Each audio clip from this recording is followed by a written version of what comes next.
मधेपुरा में सनकी बेटे ने पत्नी के साथ मिलकर अपनी ही मां की धारदार हथियार से गला रेत कर हत्या कर दी। 2012 में पिता को भी जलाया था जिंदा। मधेपुरा सदर अनुमंडल के मुरलीगंज थाना क्षेत्र अंतर्गत खाड़ी गांव में एक सनकी बेटे ने पत्नी के साथ मिलकर अपनी बुजुर्ग मां की कचिया से गला रेत कर निर्मम हत्या कर दी।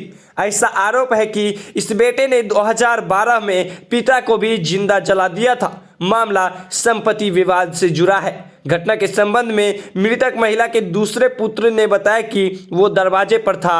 आंगन में उसका भाई और उसकी पत्नी अचानक से मां को पटक कर उसका गला काट दिया, जिससे कुछ समय में ही उसकी मौत हो गई। घटना को अंजाम देकर दोनों पति पत्नी फरार हो गए। उसने बताया कि घटना होते जब उनकी पत्नी और बच्चों बुजुर्ग महिला को बचाना चाहा तो हत्यारे ने उन पर भी हमला करना चाहा। जब बच्चे शोर मचाए तो सनकी युवक अपनी पत्नी के साथ घर के पीछे के रास्ते से भाग गया। पुलिस ने घर के बगल में ही इस घटना में उपयोग किया हुआ खून से सना जंग लगा हुआ कचिया भी बरामद किया है। घटना होले दोनों प्राणी पहले ओकर कनिए पकड़ल के माय के दाबि दल के कल पर जाए रहे हाथ धोबेला गोर हाथ धोबेला सांग के अने उन्ने से दबिया लगा निकल रहे बस काट के दबिया रहे कि जे रहे काट के भाग गेल। हमर दू खरहू देखलक चिकरे रहे हमें वो नहीं रही हमर परिवार हेते रहे खरा लाद में।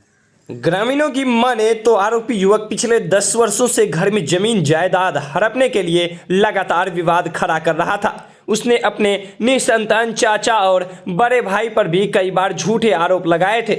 आरोपी की पहचान संतोष यादव और उसकी पत्नी रूबी देवी के रूप में की गई है।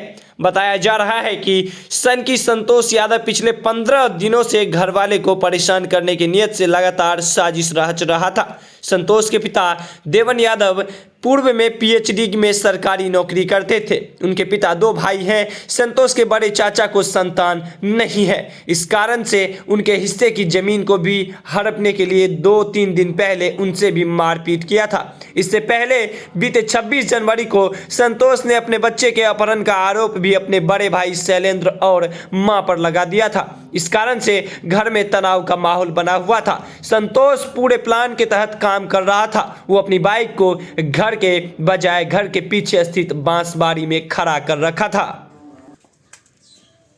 वो अपना बाप का मार दिल के बड़ी जना की कल के है बैठा हम बैठल हमरो मारे रहे हम भाग गए वही ना ओकरो मारते हमरो मार देते रात जो हम उन्हें रह गए या कला पड़ गए वहाँ भी वही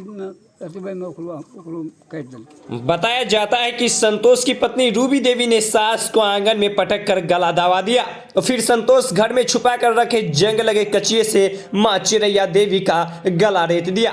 घटना कर वह घर के पीछे स्थित अपनी बाइक से पत्नी के साथ फरार हो गया। परिवार वालों की माने तो पिछले 1 सप्ताह से संतोष अपनी घर के कीमती सामानों को गुपचुप तरीके से कहीं बाहर ले जाकर रख रहा था।